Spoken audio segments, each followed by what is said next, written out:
Après avoir effectué une visite de solidarité dans le territoire de Massi-Manimba en décembre dernier, dans la province du Kwilu, Dani Sumbu, président de la fondation qui porte son nom, FODAS, est passé de la parole aux actes. Résolument engagé à matérialiser sa vision des développements agricoles au bénéfice de la population, Dani Sumbu a procédé dernièrement au lancement officiel des activités agricoles dans ce coin. Pour ce faire, Dani Sumbu a mis à la disposition des communautés locales sa ferme de 300 hectares, dont 5 hectares pour la construction de 13 poulaillers avec une capacité de production mensuelle estimée à 3000 poules de chair et pondeuses, sans oublier des milliers d'œufs.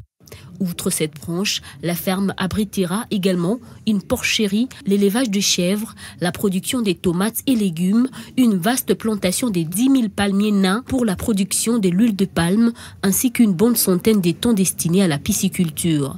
Ce projet louable, qui a tout l'air d'un véritable projet industriel, sera confié au clergé catholique de la paroisse Saint-Maurice de Massi-Manimba pour raison de gestion orthodoxe et de bonne gouvernance dans l'intérêt de la communauté locale.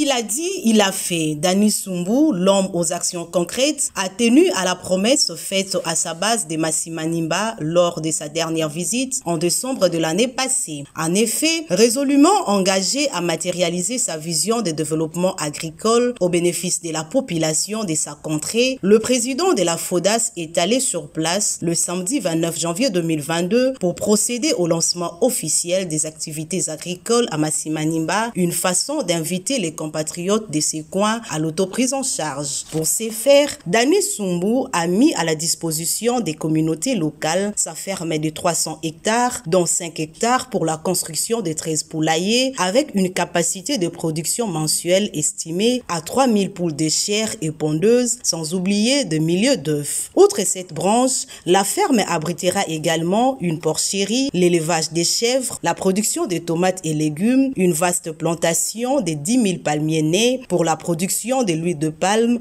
ainsi qu'une bonne centaine d'étangs destinés à la pisciculture. Ces projets louables, qui a tout l'air d'un véritable projet industriel, sera confié au clergé catholique de la paroisse Saint-Maurice de Massi-Manimba pour raison de gestion orthodoxe et de bonne gouvernance dans l'intérêt de la communauté locale. Le ministre d'État, ministre de l'Entrepreneuriat, Petites et Moyennes Entreprises, Maître Eustache Muhanzi Mubembe, a présidé le mercredi 2 février 2022 en son cabinet de travail une importante réunion avec le président des conseils administratifs et les directeurs généraux de l'ANADEC, de l'ARESP, du FOGEC et la directrice nationale de la PROSEM en vue de participer à l'élaboration de la feuille de route pour l'année 2022. Au cours de cette séance de travail, la première de l'année 2022, Maître Eustache Muhanzi Mubembe a rappelé à ses interlocuteurs la nécessité de travailler en synergie pour la promotion des PME congolaises et l'émergence d'une classe moyenne en République démocratique du Congo. Pour y parvenir, il faut aider les PME congolaises à travers la loi de la sous-traitance afin de garantir la création des richesses et des millionnaires congolais. Nous avons nos 4 établissements publics qui tous travaillent dans le même objectif qui vise la promotion de l'entrepreneuriat au Congo. Donc c'est sur ces bases-là que son Excellence, Monsieur le Ministre, les a conviés à une réunion d'échange pour non seulement travailler en toute harmonie, mais aussi atteindre les objectifs fixés par le gouvernement. Et ça sera régulier d'ailleurs qu'on aura ce genre de réunions d'échange pour qu'on garde les mêmes objectifs. Tout cela passe par l'accès au crédit à travers la FOGEC et d'un encadrement approprié de l'ANADEC et les moyens fournis par l'ARESP. D'où la nécessité pour ces établissements publics de conjuguer ensemble des mécanismes de collaboration dans le respect des attributions des uns et des autres, avec un accent sur les supports de la communication et de l'information partagée dans le seul et même objectif de promouvoir les PME congolaises. 2022, le curseur vient d'être placé par le ministre d'État en charge de l'entrepreneuriat, petites et moyennes entreprises sur les actions à mener au cours de cette année. Maître Eustache Muhanzi Mumbembe a réuni pour ce faire autour d'une même table le PCA et les directeurs généraux de chaque structure de son secteur pour réfléchir sur les nouvelles stratégies dans la promotion de PME afin d'atteindre l'émergence d'une classe moyenne en RDC. Grâce au programme national du développement de l'entrepreneuriat congolais PRONADEC, les PME congolaises bénéficieront de l'accompagnement total du gouvernement pour leur succès. L'ANADEC aura pour mission le renforcement de capacités, l'EFOGEC pour l'octroi de crédit et l'ARESP pour l'accès aux contrats grâce à la loi sur la sous-traitance dans le secteur privé. Le ministre d'État dans cette optique appelé à une étroite collaboration de chaque structure. Nous avons nos 4 établissements publics qui tous travaillent dans les mêmes objectifs qui visent la promotion de l'entrepreneuriat au Congo. Donc c'est sur ces bases-là que son Excellence Monsieur le Ministre les a conviés à une réunion d'échange pour non seulement travailler en toute harmonie, mais aussi atteindre les objectifs fixés par le gouvernement. C'était également l'occasion d'une présentation mutuelle des différents responsables pour une meilleure collaboration dans le respect des attributs des uns et des autres pour arriver à un seul objectif commun, la promotion des PME en RDC, et ce grâce à l'entrepreneuriat vecteur de richesse en RDC.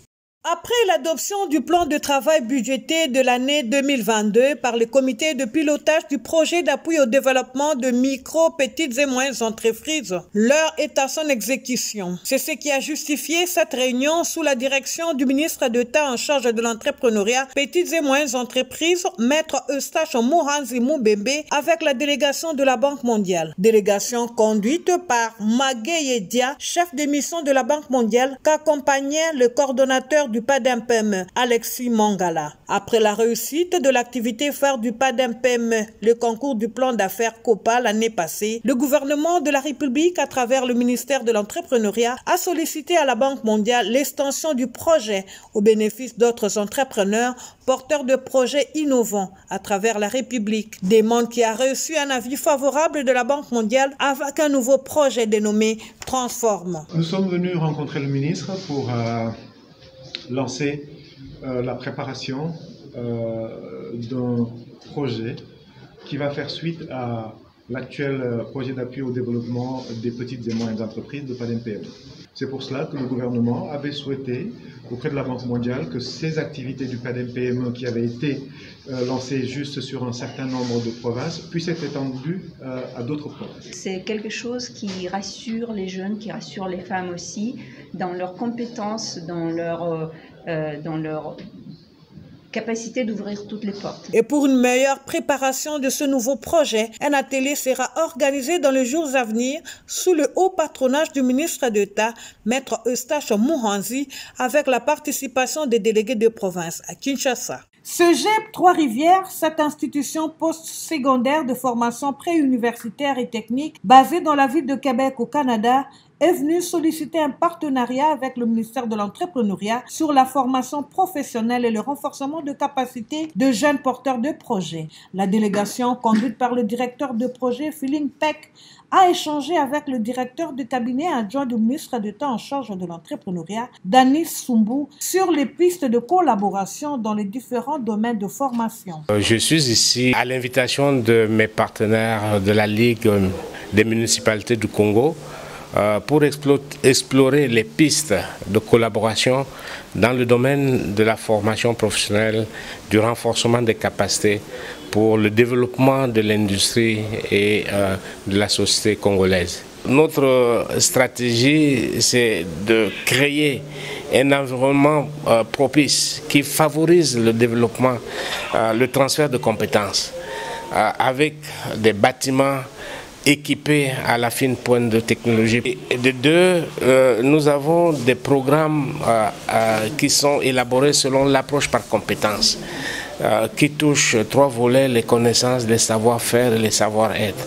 Tout ça pour répondre adéquatement aux besoins du secteur productif. Philippe Peck s'est réjoui de cette étroite collaboration qui permettra de poursuivre les différents échanges afin de matérialiser ce projet, comme ce fut le cas dans plusieurs pays du monde.